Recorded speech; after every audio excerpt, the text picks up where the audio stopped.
السلام عليكم ويا اهلا وسهلا بيكم في قناتكم بيت سوبر مامي او بيتنا التاني، وده فيديو جديد. النهارده الطلب مني، طبعا انا عارفه ان انا متاخره بس تمام، يعني عملنا النهارده الحمد لله 3 انواع من البهارات. النوع الاول هي مرقه الخضار وهنتكلم عليها باستفاضه. النوع التاني بهارات المشاوي، والنوع التالت مرقه الدجاج. يبقى فاضل كده لحضراتكم مرقه اللحمه، بس فاضل لي حاجه معينه كده هجيبها عشان تتحط عليها عشان تزود الطعم بتاعها.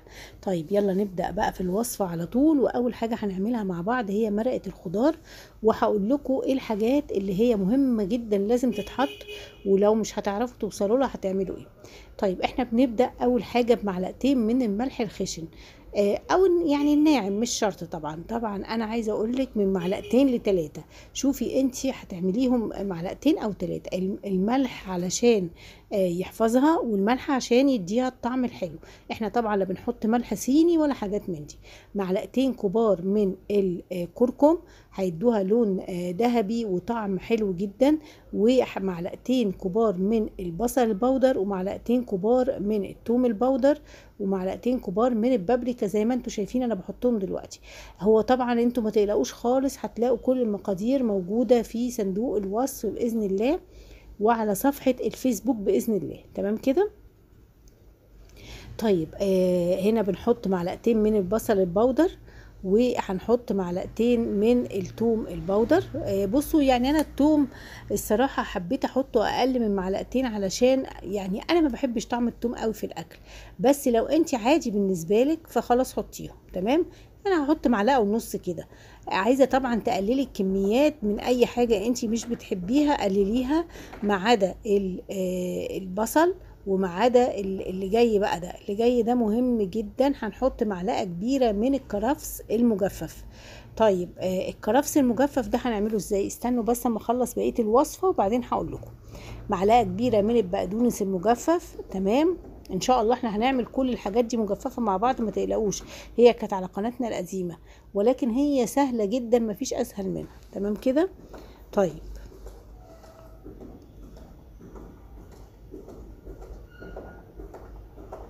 هنحط معلقه كبيره من الكزبره، يا اما تكونوا طحنينها يا اما لو مش طحنينها زي حالاتي كده حطوا معلقه وكله هيتطحن مع بعضه دلوقتي. تمام. الملح ممكن من اول معلقتين لاربع معالق. معلش انا اتلخبطت في جزء الايه المعالق ده. انا دلوقتي كاتبه ورقه وقلم عشان انا بظبط البهارات مع نفسي كده. هنحط كمان معلقه صغيره من القرفه، وهنحط معلقه صغيره من الفلفل الاسود، وهنحط جنزبيل بودره معلقه صغيره برضو. كل اللي جاي ده معالق صغيره. الكرفس بودرة، والثوم قصدي والروزماري والبقدونس وكل الحاجات دي احنا مجففينها في البيت. ازاي؟ بتجيبوا الكرفس الاخضر العادي، تمام كده، وتغسلوه وتنشفوه كويس. لازم تنشفوه كويس، خلي بالكم من موضوع التنشيف ده. وتبتدوا بعد ما ينشف خالص تجيبوا طبق الميكروويف، وتفردوا ورقة مناديل من بتاعة المطبخ، وبعدين تحطوا البقدونس او اي نوع خضرة انتوا عاوزينه، وبعدين تدخلوه مايكروويف دقيقتين بالظبط، هتلاقوه اتجفف وبقى زي الفل. طيب انا ما اعرفش اجففه. هو الصراحه لو ما عندكيش مايكروويف هيكون لونه اغمق سنه من اللون اللي احنا بنعمله في الميكروويف. طب ما فيش عندي ميكروويف، هتفرديه على طبق كده بعد ما تنشفيه كويس، وتسيبيه في الهواء ينشف زي النعناع، او تدخليه الفرن على درجه حراره يعني 100. شوفوا بقول لكم ايه، 100، علشان احنا مش عايزينه يتحرق، احنا عايزينه ينشف فقط. طيب لو ما كانش كده وما كانش كده وعايزه تشتريه جاهز، هو موجود دلوقتي في كذا حته. موجود عند بتوع العطاره، موجود عند الحاج عرفه الكرفس والبقدونس المجففين. انا خدت كله على بعض ورحت طحناه في الكبه بتاعه البهارات، طلع لي كميه البهارات التحفه اللي انتوا شايفينها دي. ده بديل مرقه الخضار البودره. تمام. او المرقه الفوريه. تمام كده. هي يعني مش خضار لان ما فيهاش خضار، لكن هنعتبرها مرقه فوريه. طيب هنا احنا اخدنا اول نوع اللي هو المرقه الفوريه. ما تقلقوش، كل المقادير هتكون موجوده تحت الفيديو باذن الله، ما تقلقوش خالص. تمام كده. طيب الحاجات التانية اللي انا ما اقدرش استغنى عنها هي الكرفس الصراحه المجفف والبقدونس المجفف. هنعمل دلوقتي مرقه الدجاج. هنحط معلقتين من الملح، هنحط معلقتين كبار من البصل البودر، وهنحط معلقتين كبار من الثوم البودر، تمام. معلقتين بصل بودر، معلقتين توم بودر، كمان هنحط كركم. الكركم هنا هيدي لون ذهبي حلو طبعا، وهيديني كمان طعم. يعني اي بهارات فراخ بيكون فيها غالبا كركم. تمام. انا بس بحط المعلقه الصغيره، فتلاقوني بحط 2، لكن هي معلقه كبيره بس عشان اعرف اخد من البرطمان يعني. طيب مرقه الخضار ومرقه الفراخ، معلقه منهم على تقريبا لتر ميه هيطلع لك مرقه تطبخي بيها اي حاجه انت عايزاها. خلاص كده، يبقى معلقه منهم كبيره مليانه مليانه قوي يعني على لتر ميه هتعمل لك هتعمل لك لتر شوربه. انت عايزه تسقي بيها محاشي، عايزه تحطيها على بتاع ده رز، عايزه تحطيها على بتاع ده تعملي شوربه. في الشتاء بنعمل شوربات كتير. هنا ده الجنزبيل، احنا بنعمل دلوقتي مرقه الدجاج. تمام كده. الجنزبيل البودرة نص معلقة صغيرة بس، والبابريكا كمان معلقة صغيرة. خلي بالكم هنا مرقة الدجاج ما فيهاش بابريكا كتير، خلي بالكم. هو طبعا انتوا لازم تمشوا على المقادير عشان تظبط معاكم الطعم خالص زي ما انا كاتباها في الوصف. هنحط معلقة صغيرة من الفلفل الاسود او الابيض مفروض، بس يعني مش متوفر. هنحط معلقة كبيرة مليانة من البقدونس المجفف، ومعلقه من الايه البصل من الكرفس البودره. تمام. او الكرفس المجفف هتلاقوه عند ناس كتير قوي بيتباع، او جففوه زي ما قلت لكم بالطرق. تمام كده. هنحط معلقه من الروزماري، والروزماري ده اللي هو اكليل الجبل، انا عاملاه في البيت برضو. هنحط ورق لورا، والورق اللورا الصراحه مش موجود في الوصفه بس انا اضفته. يعني انا اما عملت الوصفه في الاول حسيت يعني لما دقت كده حسيت الطعم ناقصني حاجه، فانا قلت احط. بس خلي بالكم عشان انا بقرا من الورق، حسيت ان انا محتاجه ان انا احط عليه ورق لورا، لان انا بحبه في الشرب اصلا، بس ممكن تستغني عنه. خلاص كده. هنحط معلقه كبيره طبعا من الزعتر. عايزه اقول لكم ان انا هنا بضاعف الكميات، فخليكم في الوصفه اللي هتكون مكتوبه تحت الفيديو. خلاص. هنحط معلقه من الجنزبيل، وهنا حطيت الكرفس اهو، وهنحط معلقه من السكر. تمام. ممكن تستغنوا عنها وممكن تحطوها. خدت كله وحطيت عليهم كزبره برضو مجففه، وهطحنهم في الكب. بصوا شايفين لونها. طبعا هنا بقى بصوا لا في ملح الصوديوم ده اللي هو الصيني، ولا فيه مواد حافظه ولا حاجه. احنا بنطحن فقط بهارات. خلاص. احنا بنطحن فقط بهارات، وان شاء الله هتعجبكم جدا جدا، وطعمها حلو جدا. على رز، على خضار بتطبخيه عادي، على وغيري يوم تحطي المرقه الفوريه البودره اللي احنا عملناها في الاول، يوم تحطي مرقه الدجاج تعملي بيها ملوخيه عادي جدا. هي مرقه زي اللي بتشتروها بودره يا جماعه بالكيلو دي، عارفينها، هي زيها بالظبط.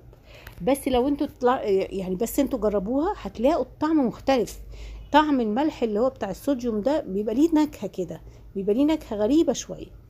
طيب لو انا عايزه بقى احتفظ بيه، ممكن اعمل برطمانات صغيره واحطها معايا في المطبخ، والباقي لو انا مضاعفه الكميات احطها فين؟ في الفريزر. خلاص. طبعا انا عشان مضاعفه الكميات فهتلاقوا المقادير اللي هي ايه اللي هي موجوده في الفيديو دي، هتلاقوها تحت الفيديو باذن الله، وعلى صفحه الفيسبوك بتاعه القناه بتاعتنا اسمها بيت سوبر مام. دي المرقه اللي هي الفوريه او مرقه الخضار زي ما انتوا عايزين تسموها. طبعا في طريقه تانية للخضار كنت عاملاها في قناتي القديمه، بس الصراحه ما بحبش اعملها في الصيف، بعملها في الشتاء بس، لان بتاخد في الفرن من 2 ل3. فيعني الصراحه دي مختصره وجميله وحلوه جدا، وهتدي الطعم واحلى. طيب تالت خلطه بقى اللي هي خلطه بتاعه اللي هي الخلطه بتاعه بتاع ده، اللهم صل على سيدنا محمد، المشاوي بتاعت باب الشام. انا اصلا جبتها، انا ساعات بشتري حاجات وادوقها واقرا المكونات عشان اعرف اعملها. هنا حطينا معلقه من الملح، حطينا معلقه من السكر، هنحط معلقه كبيره مليانه من البصل البودر، وبابريكا مدخنه. ما ينفعش ان انتوا تستغنوا عن البابريكا المدخنه. على فكره الوصفه الاصليه بتاعت باب الشام نفسه فيها سكر بني، بس انا استعدت عنه بالسكر العادي عشان مش كلنا عندنا السكر البني، ولكن البابريكا المدخنه لازم، وهي بتتباع برضو بالكيلو عادي من عند اي واحد بتاع عطار. حطينا معلقه كبيره من البابريكا المدخنه، ومعلقه كبيره من البصل البودر، ومعلقه صغيره من الثوم البودر.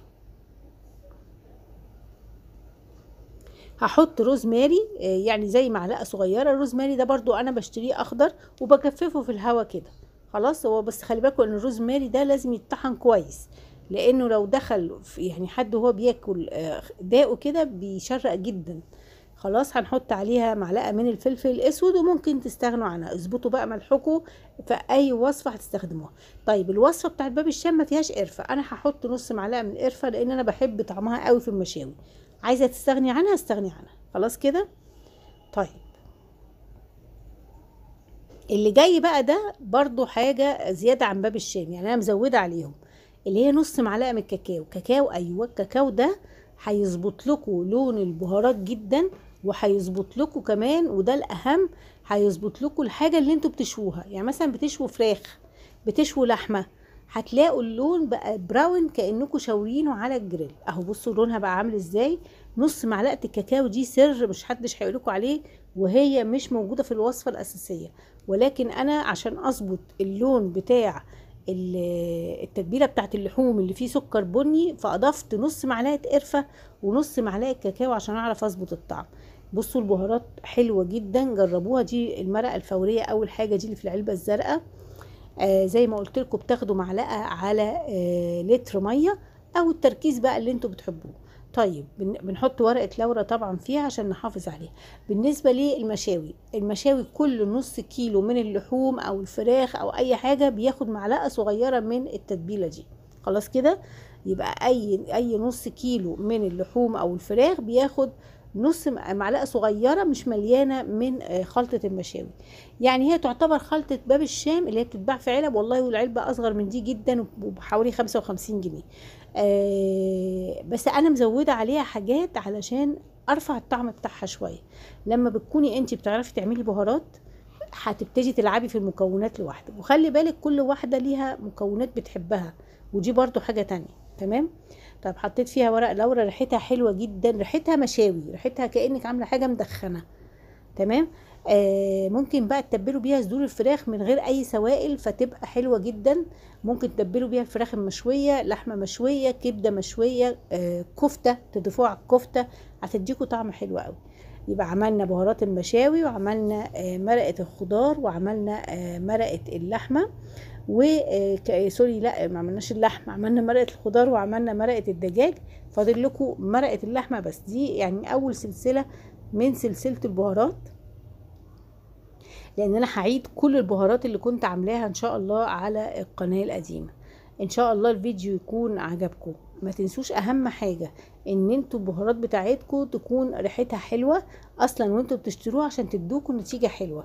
قلت لكم البصل البتاع ده، الكرفس المجفف والبقدونس سهل قوي ان انتوا تعملوهم في البيت، وهم بيتباعوا دلوقتي في كل حته.